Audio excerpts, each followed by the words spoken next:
we are in the presence of a celebrity right now. This is We are. She did the Super Bowl commercial with Bill Murray and Jeep. That's it right there. This is it. This is the one that started it all. You planned that. No, I didn't, but yeah, that's cool. Could we be in line for something funny to come out of the mouth? Just might happen. What a little key. She's the best. Everyone deserves to feel their best. Everyone deserves to move their best and not have pain. I'm a little upset that Ben got like 2 inches taller because he's already tall, dark, and handsome enough. Culture is something we think about like all the time at Strookies. You know, we're all coming from different cultures. Our comments have exploded through the roof. So there you go.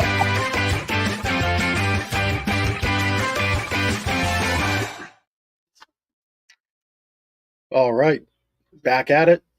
After a week hiatus, it was Happy President's Day for us. I hope it was a Happy President's Day for you. Happy Monday. Yeah.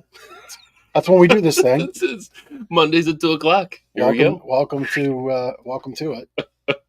I feel like it's the first show. Why? I don't know. We're 131 episodes into this thing. Yeah.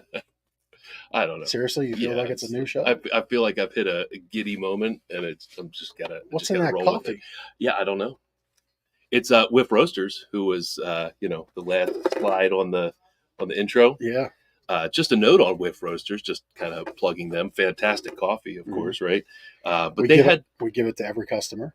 Yes, we do. They had to close their retail spot in the Lidditz old Wilbur Chocolate Building, and they're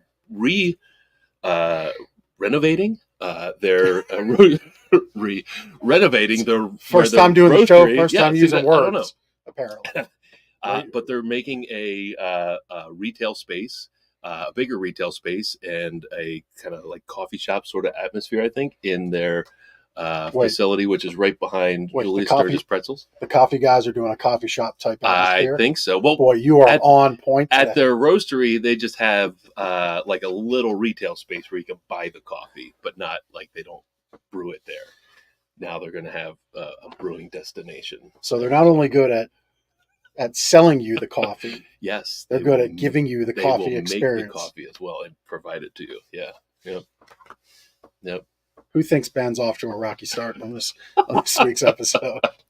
First time, feels like it's the first time doing the show after 130 times. Yeah, I don't know. Has a problem with words. Renovating. Yeah, and then sometimes coffee shops doing coffee shop things. Imagine that. Anyway, Lancaster Connects. This is a show not about two guys in a mattress store making fun of each other, or having fun. It often starts off that way. But the whole intent of this show is to bring you really great stories, really great people doing great things here in Lancaster. It's really a community podcast show, shining light on people doing good things, helping out their community, providing fun things to do in the community, which is what our guest is about today. And so, this weekend, Ben and I, we had sports things for our kids. Our guest had sports things for our kid. And I thought, what a great time to remind you about sleep for your kids and for your teenagers. Right? Like they're pretty sleep deprived as of late. A whole, as a group. They're, like you get up into the high school ages, there's sports activities, a lot of homework, tests, like multiple tests weekly. And I think Amelia told us this morning she finally fell asleep at like 1:30 last night. And of course had to get up at 6:30. That's not a lot of sleep. That's not enough sleep, right? Yep. No, not for a teenager. I mean, the average teenager should be getting about 10 hours of sleep. Yeah. She did not get 10 hours. So think about that. And, sleep, that's one of those things that compounds. And maybe that'll be a good way to bring our guest on here in a minute because he has pilot training. His sleep debt compounds and sleep deprivation is a tremendous concern for people who fly things, not just for teenagers who play sports. But sleep deprivation is something that exists everywhere for everybody, affects everybody the same. And, sleep debt compounds. It goes out. It's not something you can just necessarily fix the very next night. It can take a week or so to, fix what you missed by going to bed at 1:30 the night before. Yeah. So, yeah. She was in bed before that, I think.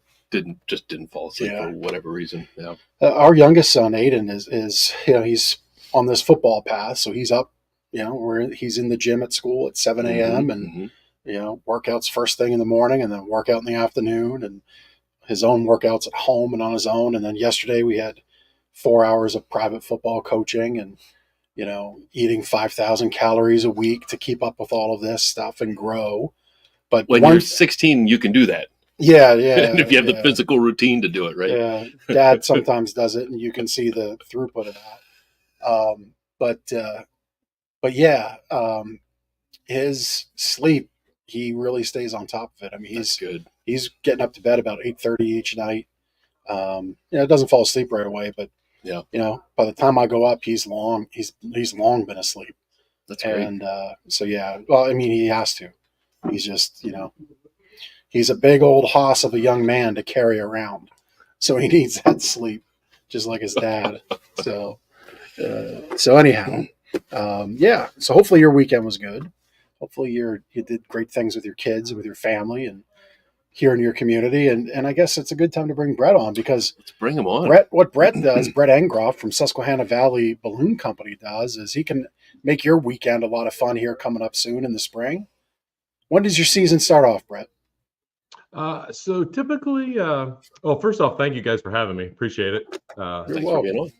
It's nice to be able to have the opportunity to kind of spread what we're doing. It's not something that's all that well known about, I think, sometimes. But we typically try to start flying in April. Really, our sport, our activity is tremendously weather dependent. I always tell people, if the leaves are moving, we can fly. If the branches are moving, we can't. So it doesn't take very much wind to cancel a flight, let alone rain, clouds, and all the other things associated with that. So we're typically like April, November is our flying season. And you haven't figured out how to control the weather yet? I have not, or I would not be probably doing this for a living. I don't know what I would be doing if I could control the weather. But yeah, fair point. Yeah. So circle back what I touched on a minute ago. Your other training in life and your other hat you wear in life is you are a pilot, flying commercial aircraft. And what's been your experience with sleep deprivation over the years, and the importance of sleep? I mean, it's tremendous. I've been fortunate enough to work for a company that doesn't require a very demanding flying schedule. So we're not experiencing things like airline pilots are, the charter world with the fractionals and people that are flying every day, long legs. But it's probably the most important thing for a pilot, because it's what starts you off. And, a lot of incidents and accidents that occur in aviation generally can trend from 2, 3, or 4 small things that happen. And sleep deprivation being the first thing just kind of kicks your morning off on the wrong foot. So it's very important for us. Make sure we get up and are acute and understand what's going on, not have that kind of hazy head that people will have sometimes in the morning. Yep. Yeah, there's numbers about I think being deprived 6 hours of sleep is the equivalent of being legally intoxicated, or maybe it's 3 hours of sleep. But there's a number there. And it exists, and it's just really important, and that's kind of what we do around here. There's a couple here in the store right now looking to improve their sleep with us, and so I think it's appropriate, given your profession. You have to be sharp, you have to be on point. So thanks for chiming in there. So, I mean, how does somebody get into? What do you call yourself? Are you a balloonist, like a machinist? Yeah, that's exactly it. Balloonist. Yeah, that's the exact term. You nailed it, man. Good job. Yeah, I had my sleep last night. There you go. I've been hot air balloon guy, all different kinds of things, but balloonist is the term. Yes, absolutely. Yeah. So how does one get into all things being a balloonist? For me, and I think for most people, you generally start on the ground crew, which are the people that chase us, help set up the balloon, get everything ready. And typically that's where it starts. Even if you want to be a pilot right off the bat, it's important to learn all those aspects of what we do. So myself, I took my first ride when I was probably 9, started crewing right away down at the Strasbourg Balloon Festival, which it's kind of been debunked for many, many years. But that's how I got started, working ground crew with my dad. We would go out and help the gentleman that owned the business at the time. Eventually, high school, they said, look, you've been doing this for a long time. You want to start flying? And absolutely. So, pilot. Go ahead. Yeah. So a couple things. At 9 years old, were you excited about the flight? Were you scared? What were those emotions like at 9 years old, going up, a few hundred feet in a balloon? Yeah, so it's crazy. I actually remember it like it was yesterday. We were in Strasbourg at the Strasbourg Balloon Festival, and Marv, the owner of the company at the time, our part owner, standing. We got the balloon all set up. It was ready to go. His son was in the basket with him, who was 16 years at the time, who's a good friend of ours, Russ Miller, here in Manheim Township as well. His father, Marv, turned to me and said, "Hey, I need some more weight. Do you want to go for a ride with us?" I was like, yeah. So just jumped right in, put a helmet on, because at the time, those baskets were cabled without any solid stabilization between the basket and the burner.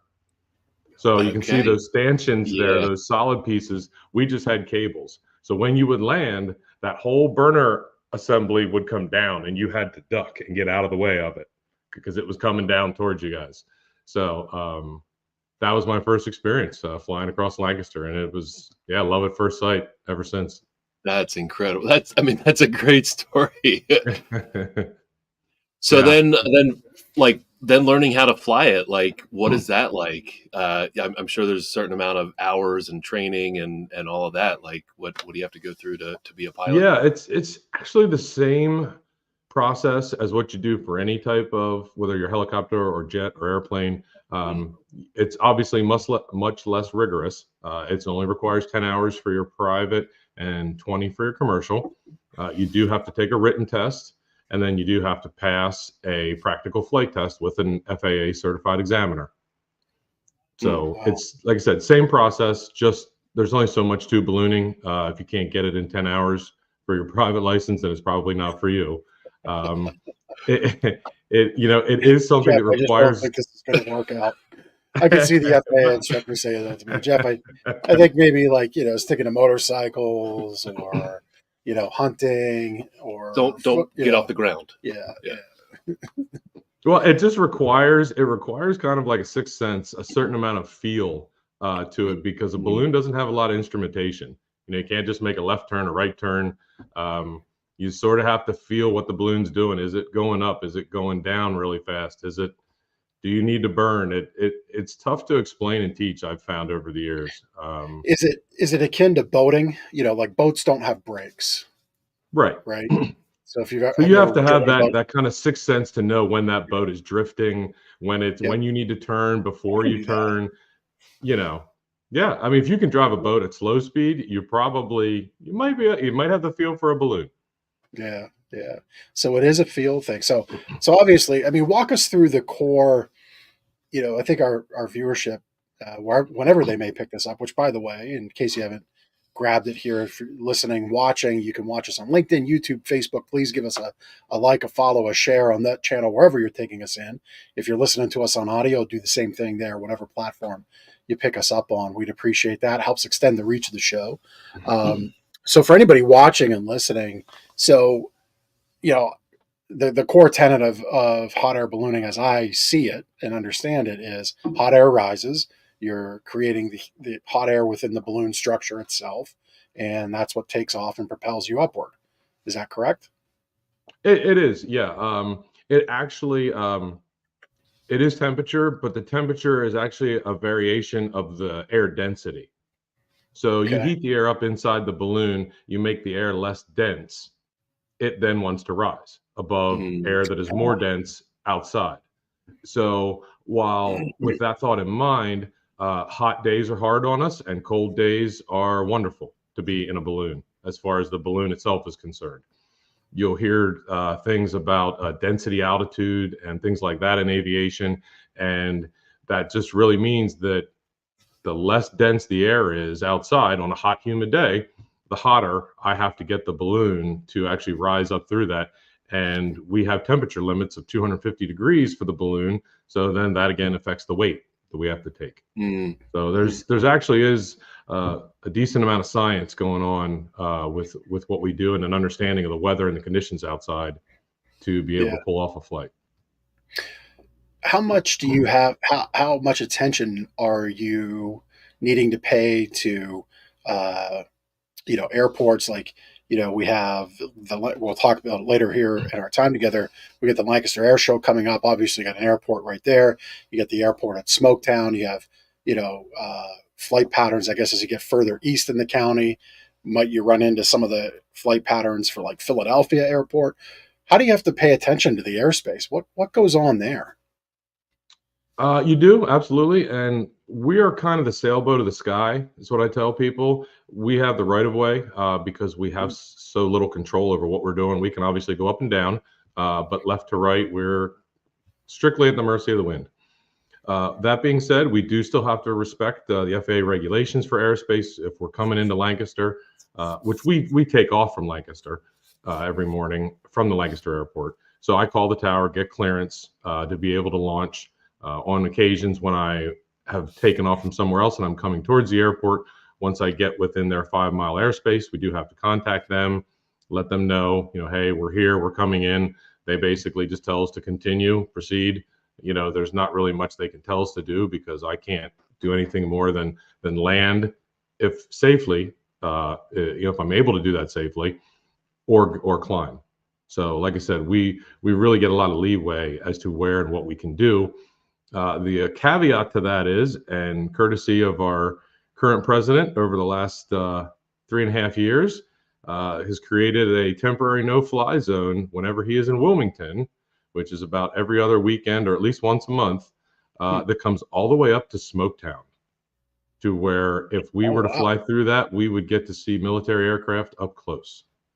So You don't the want last that. 4 years, Well, no, I think it's a cool way to get up close and personal like to a jet. But it's all part of the experience. Yeah, it is. So yeah, we've had to deal with that sometimes. We were involved in the Lancaster Balloon Festival last September.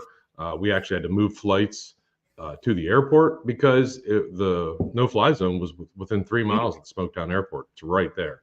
So that's crazy. with that regard, we do have to respect that no matter what. Yeah. Sure. And so when you say you can go up and down, I think we now understand, thanks to your crash course science lesson of ballooning, but no left and right. So what steers the balloon? The wind, obviously. Now I have different forecast models that I can access through the National Weather Service. They're called Winds Aloft, and they will give us a forecast of what the winds are doing at different altitude intervals. Now it is a forecast, so obviously most times it's accurate, sometimes it's not. But I will actually go out in the mornings and just fly, and as I'm climbing up through the different altitudes, I will note the direction we are going. Typically, as a whole, everything being equal, when you're closer to the ground, the winds will be going more to the left as opposed to the winds when you're, say, up at 1,000 feet. So I know generally when I come down, I'm going to bank to the left a little bit. And I can use that to sort of pick a field that's off to my left, or if I want to go more to the left. Now I say left, and that's in reference to the direction I'm flying. Obviously, when we fly, we're using east, west, north, and south. But in the direction I take off and I climb up to 1,000 feet, typically when I come back down, I'll go to the left of the direction I was going. So Interesting. So it's fair to say you never land in the same spot twice, right? I mean, it would be rare, right? Yeah, I mean, it has happened where I have landed. I mean, it's just, you shoot for large openings. I've been to Ephrata High School. I've been to CV, a bunch of times. Twice in my flying career, I have taken off and landed back at the Lancaster Airport, which was a crazy experience. But yeah, twice that has happened to us. It's quite a weather phenomenon when that does occur. We get that opportunity. But it's all at the mercy of the wind. I have to fly what Mother Nature gives us and take advantage of that. So like in that instance, you went around, and then ended up back at the airport. Yeah. So when we took off that morning, the first time it happened, we took off and we headed due south, when we took off, we headed due south up at about 1,000 feet. And we climbed pretty quick. So I didn't really notice what the winds were at the very surface because I didn't give it much time. So we're headed south right towards the Manheim Township High School. And I decide we're going to come down and we're going to grab a spare tank. It was a summer day and we had gone through our first tank of fuel. I thought, well, we'll just come down. We're about a half hour and we'll grab a tank here at one of the fields behind the intermediate unit. And when we came down, we went straight north, right back towards the high school. I mean, right back towards the airfield. Oh, that's crazy. And I called the tower right away. Just said, I think we're coming back to you guys, just to give you a heads up. And they cleared me to land on a runway, which was kind of comical for a balloon. So we did. We landed on runway 31 and packed it up right on the runway at like 6 o'clock in the morning, or so. It was crazy. That just never happened. That it was just a weather phenomenon that morning, that the winds were going two completely 180-degree different directions from each other. And we were able to manipulate the balloon according to that. And in the basket with you, you have some instrumentation and like computers that tell you what's going on forecast wise and wind wise and all of that, or not really. You're just it's very like basic, very primitive. So we have an altimeter, obviously. I have a gauge that shows how fast I'm going up and down, vertical speed indicator. And I have a temperature probe at the top that tells me what the temperature is at the top of the balloon so I don't overtemp the fabric. I do have an updated piece of equipment, just some GPS in there that'll tell me my ground speed, which will then tell me what the winds, like if I'm, on the ground, I might have been doing 4, and up at 1,500 feet, I might be doing 20, so that kind of lets me know how far we're going to go. But that's really it. The biggest piece of instrumentation I use, and I don't mean to be inappropriate, but I spit over the side of the basket. And I watch it go down. And I try not to do it. I obviously do it where it's not over somebody's house or somebody outside waving. Right. Me. But I spit and watch it go down below me. And whichever direction it goes, I know that's the way we're going to go when we're getting ready to land. So I purposely chew gum. I always have water in the basket. It's the way I was trained. It's the way I know, a lot of balloonists do it. Like I said, there's not a lot of technology in ballooning. That is wild. I've been rewatching a little bit of Seinfeld as of late in my spare time, and this spitting thing just has a total Seinfeld episode around it. Yeah. The one magic loogie. Yeah. Has completely you could see like George getting up in a balloon with somebody who couldn't spit, and it became a whole thing. And his mother was a spitter. No, his father was a spitter. Like you could just the whole thing. So anyway, so now that we've got all the ins and outs of it all, let's talk about how you work with people. So somebody wants to do a hot air balloon ride. What's that look like? Who can they bring? How many can they bring? Who typically uses your services? What kind of people do you want to see in the balloon? Calm people, for the most part. That's helpful. I would rather not have any alarmists up there, and I never have. I've always had good experiences. I can't say as I've ever had anybody get sick or be scared beyond control.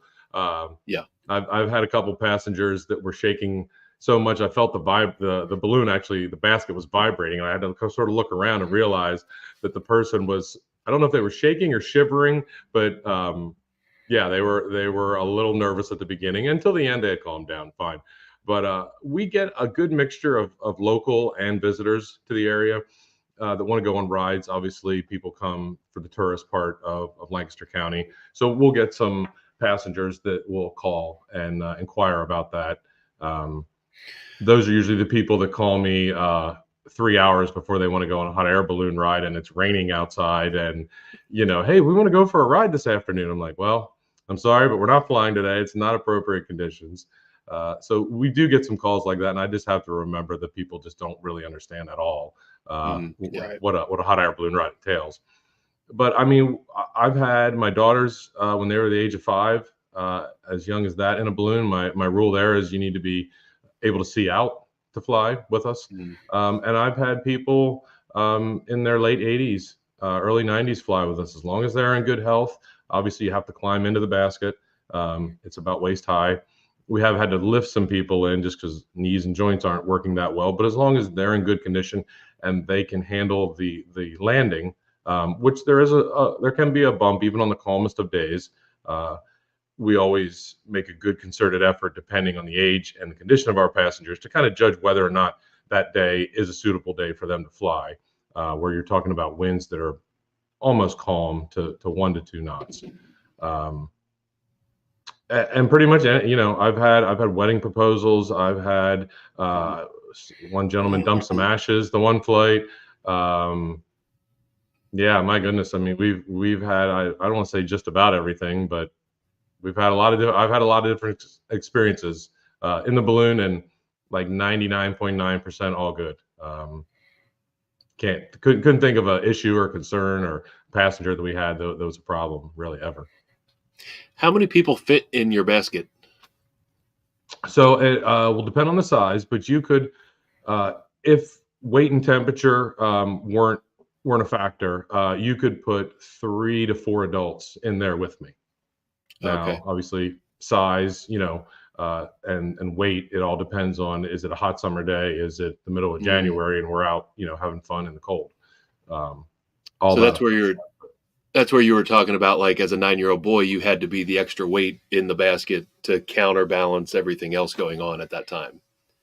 Yeah, a little. I think that was more of a line just to ask me that morning if I wanted to fly. Okay. Okay. Gotcha. But that being said, a light balloon is not a lot of fun to fly because it wants to climb all the time, and you can do what's called overburn, where you'll be coming into land and you just give it too much heat and you pop back up, which can be a nuisance. So if you got some weight, it's definitely, at least from my opinion, more enjoyable to fly. So you've said you've landed at like some of the local high schools. So walk us, so do you pick out a landing region? Like, what happens if you land in somebody's field? So people always ask, so where are we going to land? And my immediate response is, I don't know. Because it's fair enough that it is. I know what direction we're going to go to. I can kind of take my hands and I show them kind of like a wedge, like we're going to go that way.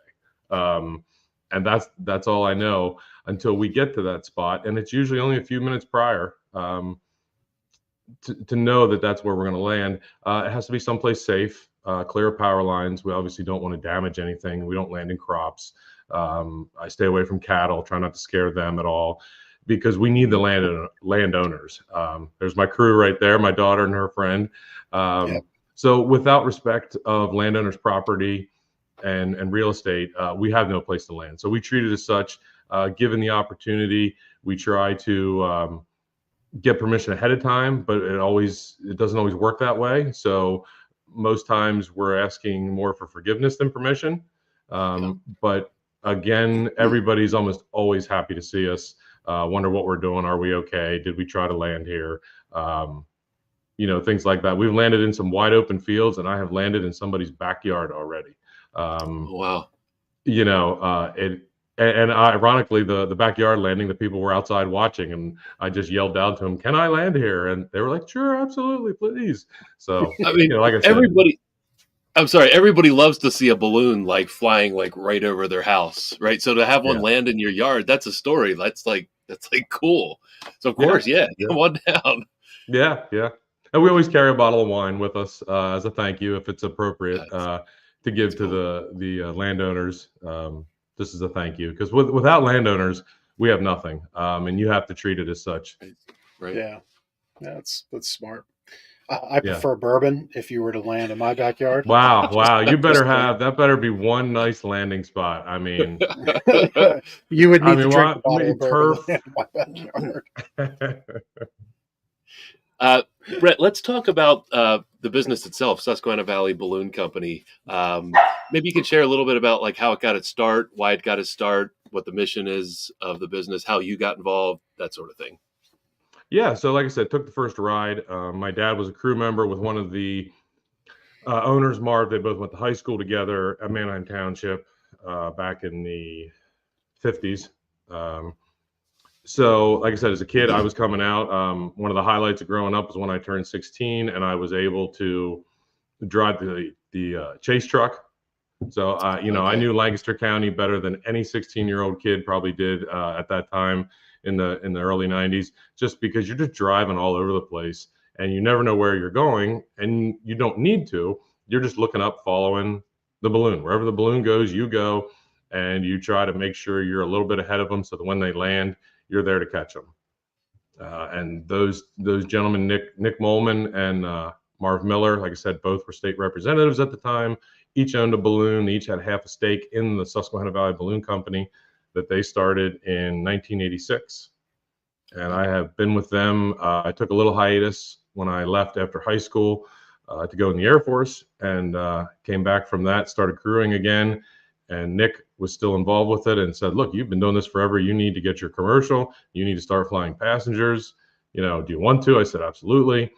And it pretty much went from there until he was no longer able to continue. I bought the business, changed up a couple things, rebranded some, logos and things like that. And here we are, still loving it. My wife enjoys coming out. We have a good group of guys that help, and ladies. My kids, I drag them out in the mornings when I need the extra crew. They're of size and strength where they can be of assistance now, which is great. So it's been good. That's cool. So if somebody wanted to book a flight, get more information, what are some of the details that somebody can expect when they're booking a flight? Yeah. So give us a call. We need to know, age and weight. That's usually my first question. How many people? Is everybody in good health? And it's best to give us some time. A month is good if you want a specific slot, a certain Saturday, a certain Sunday. We also keep in mind that it's really weather dependent. The people that are the most flexible with their scheduling availability, we get flown the fastest. Starting the summer, a lot of my crew are teachers. So once they're out of school, I start doing morning and some evening flights. We're trying to do more evening flights as long as we can get people to help crew. So the people that have the most flexibility are usually the people that get flown first, the fastest. And it just sort of depends, on that. I've had people that have taken 3 years to get flown, reschedule. And I've had other people that, first time we came out, we got good weather. Right. Yeah. I love to fly personally. I love to fly in the fall. It's the best time of the year. So the summer's great too. It's a little hotter, a little more oppressive for me. In there on a regular basis with 30 million BTUs above your head. But wow, it's fun too. The evenings are fun. I enjoy it's kind of a double-edged sword. Mornings are great because they're the most consistent time of the day to fly. Okay. But the evenings are more fun because people are up and awake and there's just more interaction with the general public when we fly in the evenings. People see us more. We have more of a presence in the evening. So, like I said, they both have their upsides. That's cool. What was I gonna? Sorry, I forgot where my train. Well, you're thinking of that. Have you done anything with schools where you might come in, set up like for their field day or end of year day, and you just kind of go up and come down? Like, do you do anything? Yeah. Like So. Yeah, no, absolutely. My wife is a teacher at the Kissel Hill Elementary School. And at the time, she was at Bondfield Elementary School in Warwick. And we would bring the balloon up for their field day, inflate it, stand it up, try to do as much as we can with the winds and the weather on that specific day. We've done some events where we're doing tethers and things like that. They're a little bit more labor intense. But yeah, I'm always up for educating the public or the kids about it, because a lot of people just don't know and might have some misconceptions about it that we can clear up for them. So that's kind of where my line of questioning was going, and my brain went one way and I wanted to say something else. It's the first time doing the show. So the misconceptions, anytime I've done one hot air balloon ride and it was a fantastic experience. It was probably 15 years ago. It was awesome. Loved it, and I'd love to do another one with you. But like anybody I've ever talked to about a hot air balloon, like some people have done it before and they love it, and others are like, I would never go up in that thing, like the total fear of it. But it's a very, very safe thing to do, right? Absolutely, absolutely. I mean, way safer than being in your car every day in traffic. Okay. It really done properly by the proper pilot and the proper crew and environment with the decisions being made. It is tremendously safe. There are inherent risks with anything, and ballooning its power lines and making good decisions based on the weather forecast for that day. Just like anything else, some people don't make the best decisions, but we find it to be very safe, and we're very fortunate that I don't do this for a living to feed my family and pay the bills. We do it for the enjoyment of it, and it pays the bills of the company so that I'm able to continue to do it. So that being said, I don't have to push it to fly. If it's questionable, Right. We always say we don't do probably at Susquehanna Valley Balloon Company. We do definitely and for sure. So if it's a questionable morning or there's something questionable in the forecast that we don't like, we just don't fly. We don't put anybody at risk. And in the end, I want to go home too, at the end of the day, to my family. So, I think sometimes people forget that the pilots want to go home too. So, we try to make the best decisions for everybody. Yeah, that's a good point. You spend a pretty penny going out to a nice dinner. The chef could have had pizza that night and not their own cooking. That's a very good point. So I guess on that note, if people are interested in using your services, and let's say it is an anniversary or a birthday, gathering from you, it would probably make sense to say, like, if the teenage daughter for her 16th birthday wants a hot air balloon ride, probably better to try to schedule that. If the birthday is May 15th, schedule it in the month of May and not for the weekend of May 15th, right? Right. Or I think there needs to be an expectation that you can't just call and schedule it for May 15th and it's going to happen on May 15th. Right. Yeah. If you can give yourself, it could take 2 weeks. If you're available on the weekends, if you're available in the evenings, if you're available during the week, it's going to be much easier to get that ride accomplished. If you're like us as families with active kids in sports and you've got 1 or 2 weekends a month, it could be tough to get the weather to cooperate on that specific day that you want to do it. So I sometimes in the summer will have a list of people that I will call. Hey, it looks good on Thursday evening. Can you fly? Yes. Okay, great. Let's go. If I can look at the weather and decide when to fly and reach out to people that have the availability, it's so much easier to get those people fly. And that's when we have the most success. Yeah. With getting people flown. Can you imagine? Brett shared a story that somebody's gotten engaged in the balloon. Like if you're that dude, and you like can't fly that day, and you're like and then it's like another week and another week. I couldn't imagine doing that. I honestly couldn't. I used a balloon to propose to my wife, but it was not in the air; it was on the ground. So it was okay. It was much more reliable that way. That's cool. So pre-show, you were telling us about the air show that's coming up, the community days at the airport in Lidditz here.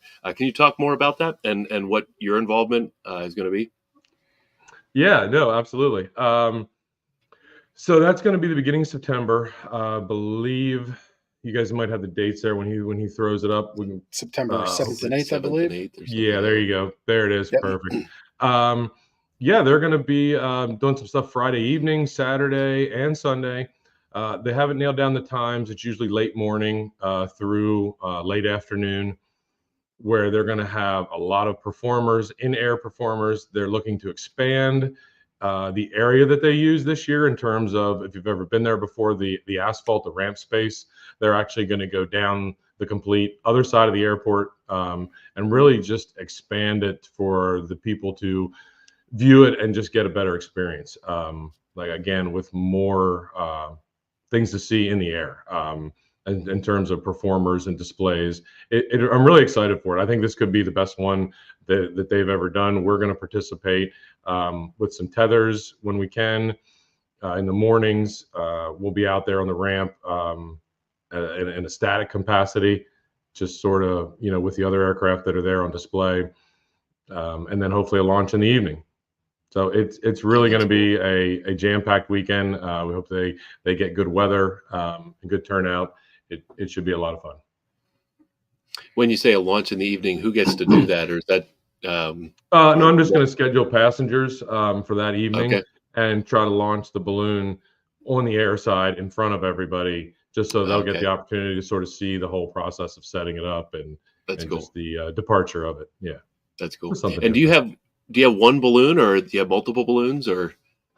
No, just the one balloon. I have a couple envelopes, the fabric itself, but I have just one basket, and the other balloon itself, the fabric is the same exact design. It's just older. We use it for more display and things like that, where we might be concerned about damaging it, and if it would get damaged, it's fine because we don't really fly it.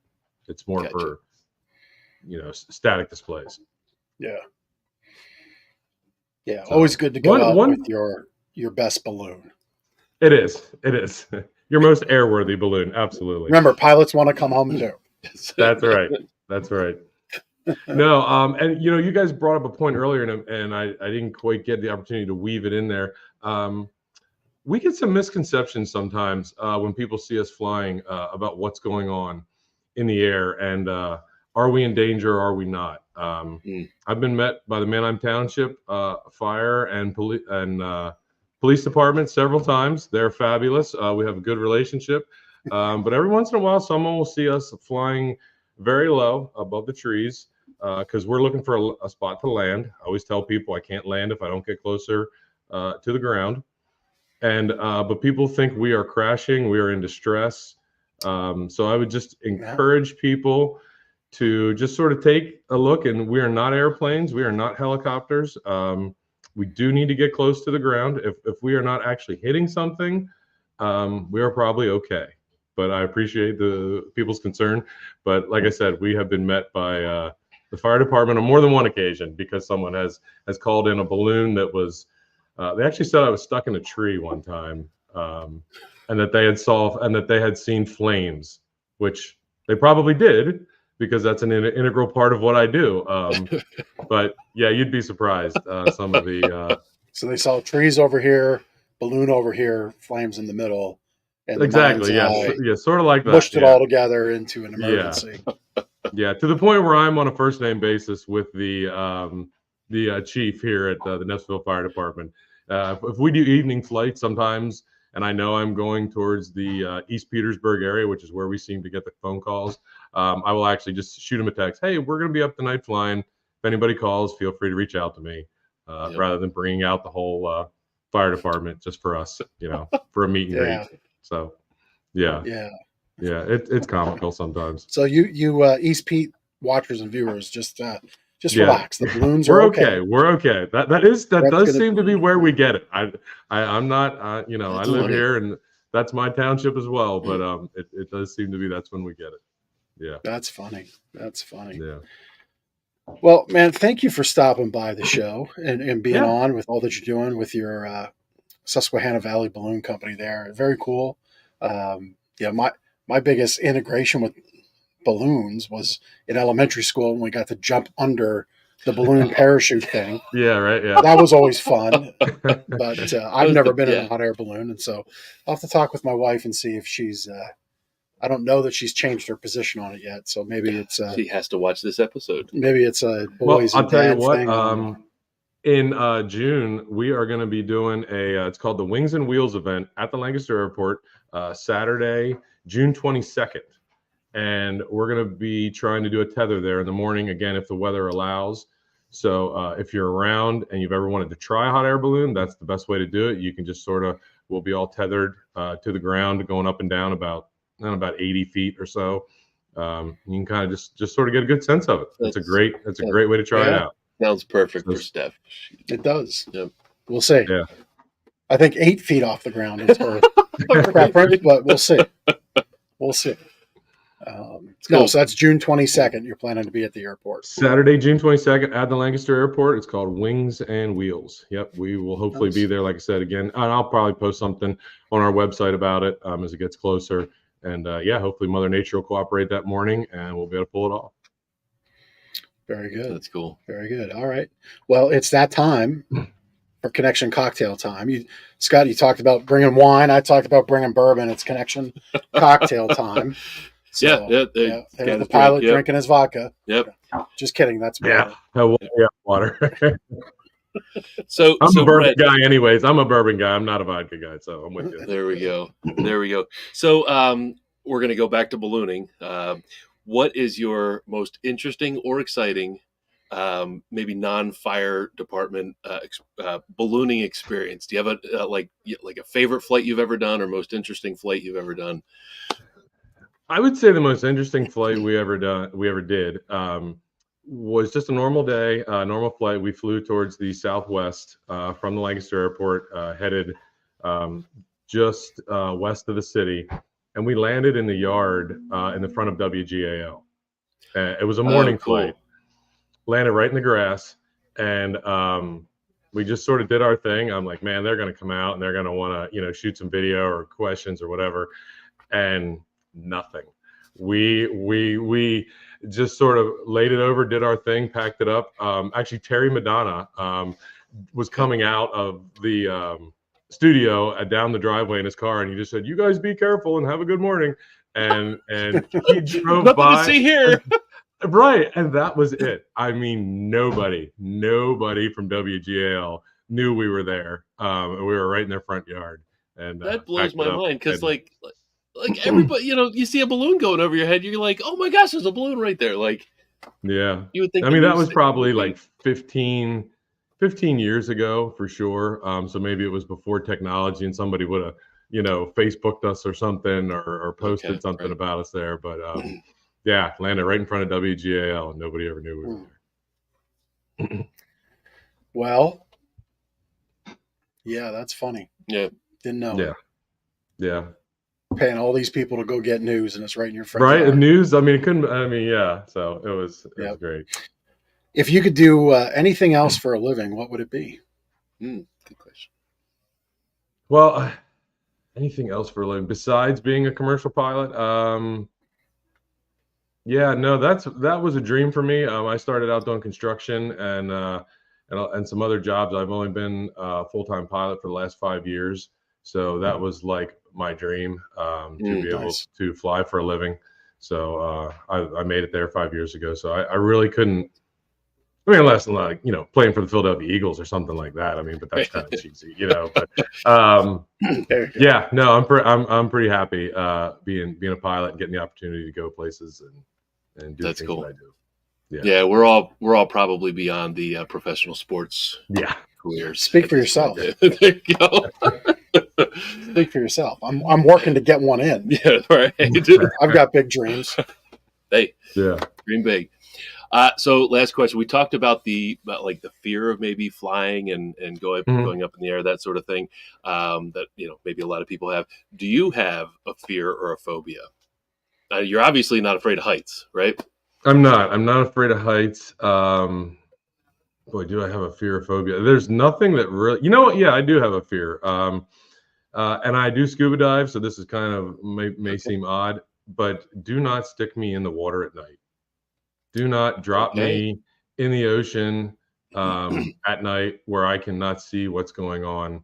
I'm not a big fan of the dark and water. I don't mind the dark, like being on land, but man, no, thank you. That would I'd be walking on water back to that boat as fast as I could. Yeah, not a fan. I feel you. I wouldn't like that either. Yeah, I don't mind that at all. The thing about water in me is when it's like a lake and it's got the silt and the dirt build up at the bottom, the murky bottom, and you got to walk through it. Yeah, I don't like that. Touch it. Yeah, I don't want too anything. many horror movies, right? There's nothing good that comes up from dark water. I mean, it's just yeah. Don't want it at all. Nope. Well, thanks for playing along. Yeah, thank you, Brett. Appreciate you. Absolutely. Appreciate everything you're doing at Susquehanna Valley Balloon Company. You can find out what Brett's up to literally what he's up to Nice. That was well at done. svballooning.com. You can check them out there. Be sure to check out what they're doing at the Lancaster Airport. You could, I'm sure, hit up Brett's site, his social media, which we've had in the show notes and on the screen. But you can also go to Lancaster Airport, see the events they're doing. I mean, I think one takeaway from this is that Susquehanna Valley Balloon has a lot to offer, but the airport offers events. If we have a vibrant airport, maybe that leads to more flight and more fun opportunities in our community, and that's good. So make sure you get out there on these events. June 22nd, that was Wings and Wheels. Wheels. Yeah, there's going to be a huge car show. They'll fill the front Cool. field with old and antique cars. So we got that. And then September 7th and 8th is the air show, which looks to be a lot of fun as well. So check that out.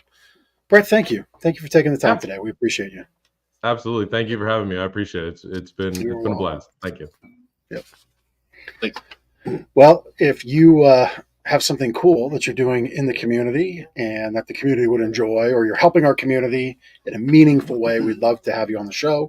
You go to lancasterconnects.com/guest, fill out the form, and that'll kick off the process, and we'll see if you're a fit and look to have you on the show if so. That's cool. Are you speechless? That's like, I feel like I'm starting the show over again. What is happening? I don't know. It's I don't episode know. 131, not 1. Yeah. You okay with that? Yeah, I'm all right. Yeah. You sure? Hanging in there. Okay. Maybe sleep deprivation has taken over. Must have been it. Maybe you didn't get to sleep till 1:32. Yeah, no, I slept. I woke up early, but no, I hit the bed. I'm like out. All right. Well, I'm going to do my sleep better tip, Do it. which means you have your testimonial coming up next. Are you prepared? I'm ready. Mr. Episode 1. Ready- Okay, I just ready want to to go. check. All right, very good. So we always do a nice sleep better tip here on the show, and that is our goal. We wrote the book, Sleep Better. It's right here behind me. We'll mail you your copy, and you go to gardenersmattressandmore.com/sleep-better. And so I don't know about you, Ben, if in your wife's side of the bathroom there are creams and powders and potions for the face. Yes. All over the place. Yeah. I actually cleaned the bathroom yesterday, and I had to move all that stuff out and move it all back in. There's a lot of stuff hanging out over there. Yeah. Well, so, those powders and potions and creams and stuff can carry a pretty price tag sometimes. All can be rendered useless without the right sleep, right? So sleep is actually skin's natural rejuvenator, which this ain't a filter. This is all goodness coming at you here on the screen. 1080p. That's right. It's all good stuff. But no, it's good sleep releases collagen into your skin, allows the skin to not wrinkle as much. So it really does enhance your looks. And, you can be a sleeping beauty like me. You can with good sleep. And so, it's that part of the makeup industry is a $1 billion industry. Skin care, skin rejuvenation, getting rid of fine lines and wrinkles. Quality sheets can also help with that too, right? If you're on really wrinkly, hard sheets on your pillowcase, that makes a big, big difference. So there's a lot of things you can do related to sleep to help your appearance, help things look good.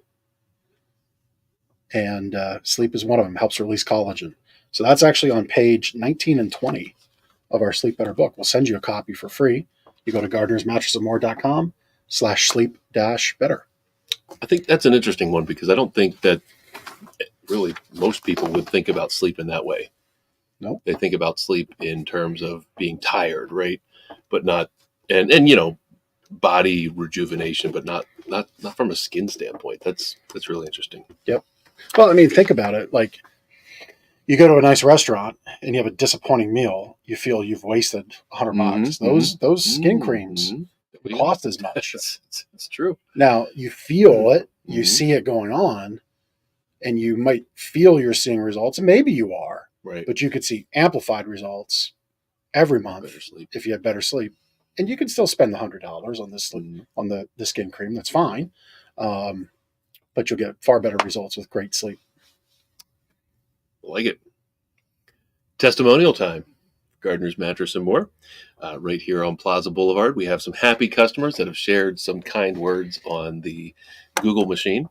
We had a review come in from Hooked on Comics. I'm not sure who that was, but that was their name on Google. We couldn't have made that up. No. We make up some of them. But. Yeah, right. It takes a long time to write these reviews. Yeah. Hooked on Comics came in to see the Dream Cloud mattresses that had been on their Facebook ad. So if you've ever visited a mattress site, a lot of times you're traveling on social media, you'll see the ads over and over. Dream Cloud is a brand that we carry here at Gardner's Mattress and More, along with some other brands that hang out online. This person was shown what they were looking for, and they were not feeling like they had to buy a bed that they weren't looking for, meaning that they came in for Dream Cloud. That's what they wanted to see. That's what we showed them. And we likely showed other products, but we weren't forcing other products on them, which you do get the feel from some other higher pressure box retailers, right? Well, it's kind of like the $99 car lease. Yes. Try to get the person on the car lot to show you the $99 car lease out of the gate. Right. Probably not going to happen. You got to like grab them by the arm and like twist it. I went a little aggressive there. That's my bad arm. Oh, that's your bad arm? I'm all right. Sorry, it just made Ben squeal. Show's gone off the rails. But no, to the point of, we're not going to do that to you. But in all seriousness, it's totally lost here. I didn't do it that hard. I'm all right. You okay? Yes. You all right there? Do we have to call the doctor? There we are. Yep. There's the review. Thank God for our producer, Chris. Yeah, he brings everything right back. But it's a very great comment, and we always appreciate feedback, and we always reply to every one of those. Topically to what people shared, and it really is that. It is what we do here with regards to Dream Cloud and Helix and Nectar. I'm trying to think. Tempur-Pedic, I guess, is a digitally native brand that began online as well, or the precursor to the internet, direct mail. Yep. If you want to see it, we'll show it to you. We'll happily show it to you. Again, our primary concern here is it a fit? Yep. And we want to help you understand if it is a right fit. And we won't put you in a chicken wing to what we think is the right fit. That was an abrupt moment here on the show. My arm is dead now. It's gone limp. But we're never going to do that to you. If you want to see it, we're going to show it to you. You get to try it out. And that's the nice thing with those brands. They create a lot of intrigue and interest, and you get to experience it here. And it's why we do what we do. It's why we curate the brands that we do. And I feel what is part of our secret sauce, our special experience that you have here at the store. So, plus, maybe you'll see Jeff put Ben in a chicken wing someday. Too. We have to do that to customers to get the wallet out, right? And just arm bar. We have never chicken winged a customer. We have not. Nope. So, on that note, I think we covered it all. I think that's yeah. Make sure you come back next week to see what Ben does to Jeff for payback of the chicken wing. We'll just have to see. I'm a little worried. Flying elbow. Right. Remember when I was they give you the people's elbow. Remember when I really trained Brazilian Jiu-Jitsu? Yeah. I mean, yeah. Bring it on. I might have some moves left in the tank. I don't want any part of that. Yeah. Well, this was a great show. We had Brett from Susquehanna Valley Balloon on, learned all about what it is to be a balloonist, and that was cool. So check them out, svballooning.com. And that's it for this show on the chicken wing note. That was good. We'll see you next week on Lancaster Connects.